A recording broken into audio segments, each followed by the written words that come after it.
Yudkhiluni al-Jannah. Then Prophet ﷺ replied him saying that alayka bi kathrati sujudi lillah.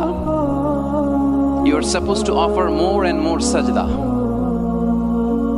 If you want to perform just an simple act and you want to enter paradise, alayka bi kathrati sujudi lillah.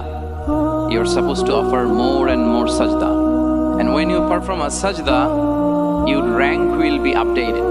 One sajda, one rank. Allah subhanahu wa ta'alaর অস্তিত্ব, আল্লাহ subhanahu wa ta'alaর জাত, আল্লাহ subhanahu wa ta'alaর সত্তার এই সামান্য আল্লাহ subhanahu wa ta'ala কোথায় আছে এই সামান্য জ্ঞান অর্জন করার পরে আল্লাহ subhanahu wa ta'alaর দ্বিতীয় যে বিষয় আমরা জ্ঞান অর্জন করব সেটা হচ্ছে আল্লাহ subhanahu wa ta'alaর নাম এবং গুণাবলী।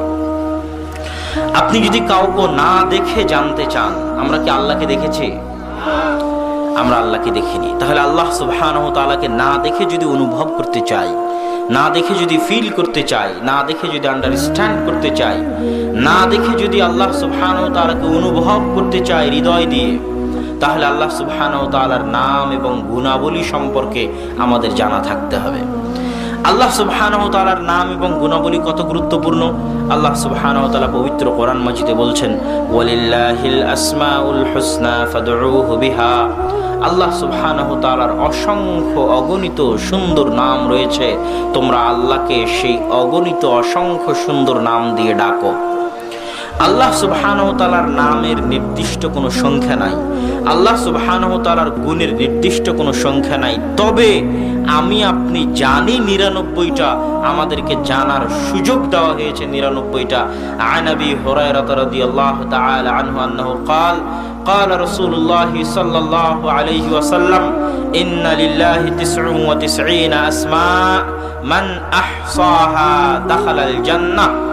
আল্লাহ সুবহানাহু ওয়া তাআলার ৯৯টি নাম রয়েছে, যে ৯৯টা নাম আয়ত্ত করে নিবে সে জান্নাতে চলে যাবে। ৯৯টা নাম মুখস্থ করে নিবে এই কথা বলা হয়নি, বলা হয়েছে ৯৯টা নাম আয়ত্ত করবে। শুধু মুখস্থ করলে আয়ত্ত হয় না, আয়ত্ত করা মানে ওই নামগুলো জানা, অনুভব করা, হৃদয়ঙ্গম করা, ফিল করা, আন্ডারস্ট্যান্ড করা, নামগুলোর ইবাদত করা, নামগুলো দিয়ে আল্লাহকে ডাকা, ওই নামের গুণাবলী নিজের মধ্যে অন্তর্ভুক্ত করা এবং অর্জন করার চেষ্টা করা।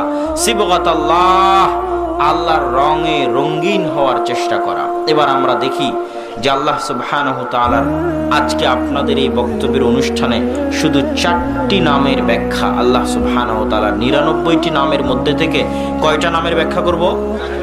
শুধু 4টি নামের ব্যাখ্যা আজকে আপনাদের সামনে করার চেষ্টা করব ইনশাআল্লাহ। ১, আস-সামাদ।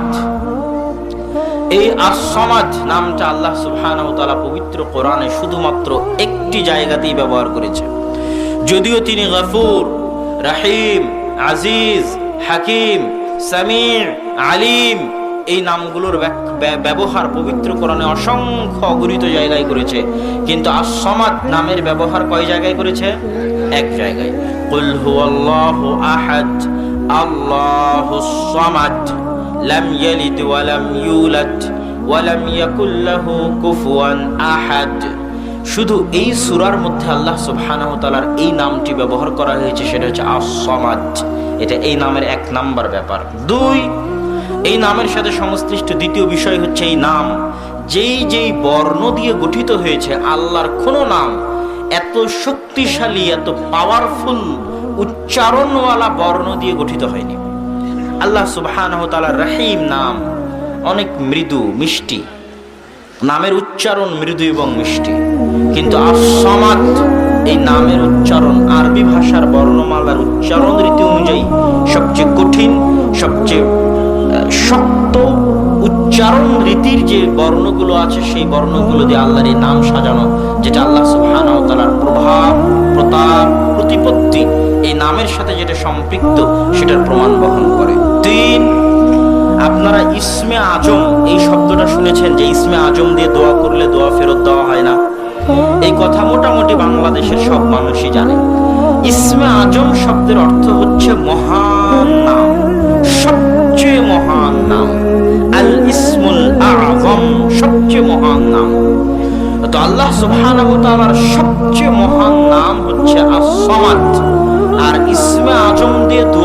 মানে ওই দোয়া যে দোয়ার মধ্যে আল্লাহর এই নামের জিকির আছে, আস-সামাদ এটার জিকির আছে, ওই দোয়াই হচ্ছে ইসমে আজম দিয়ে দোয়া, যেটা দিয়ে দোয়া করলে দোয়া ফেরত দেওয়া হয় না। তাহলে এটা এই নামের গুরুত্ব। এই জন্য রাসূলুল্লাহ সাল্লাল্লাহু আলাইহি ওয়াসাল্লামের হাদিসে এসেছে, আল্লাহুম্মা ইন্নী আসআলুকা বিআন্নী আশহাদু আন্নাকা আনতাল্লাহ লা ইলাহা ইল্লা আনতাল আহাদুস সামাদ। এটাই হচ্ছে ইসমে আজম দিয়ে দোয়া। এই যে দোয়ার মধ্যে আস-সামাদ ব্যবহার করা হলো, এটাই হচ্ছে ইসমে আজম, যার ওসিলা দিয়ে দোয়া করলে দোয়া ফেরত দেওয়া হয় না। সূরা ইখলাসের ফজিলতে রাসূল সাল্লাল্লাহু আলাইহি ওয়াসাল্লাম বলেছেন, মান ক্বারা সূরাতাল ইখলাস ফাকাদ ক্বারা সুলুসাল কুরআন। কেউ যদি সূরা ইখলাস 3 বার পাঠ করে তাহলে সে পুরো কোরআন একবার শেষ করলো। কেন সূরা ইখলাসের এত ফজিলত? এই সূরা ইখলাসের মধ্যে কোন নামটার উল্লেখ আছে? আস-সামাদ, যেটার ব্যাখ্যা পরে দেওয়া আছে যে সামাদকে লাম ইয়ালিদ ওয়া লাম ইউলাদ ওয়া লাম ইয়াকুল লাহু কুফুয়ান আহাদ। এই পুরো বাক্যটা কিসের ব্যাখ্যা? আস-সামাদ এর ব্যাখ্যা। তাহলে সূরা শুরু হলো কি দিয়ে? কুল হুয়াল্লাহু আহাদ, আল্লাহুস সামাদ। এবার সামাদ কাকে বলে? লাম ইয়ালিদ ওয়া লাম ইউলাদ ওয়া লাম ইয়াকুল লাহু কুফুয়ান আহাদ। তাহলে পুরো সূরাটাই মূলত হচ্ছে সামাদিয়া, আল্লাহ সুবহানাহু ওয়া তাআলার সামাদিয়াতের সূরা।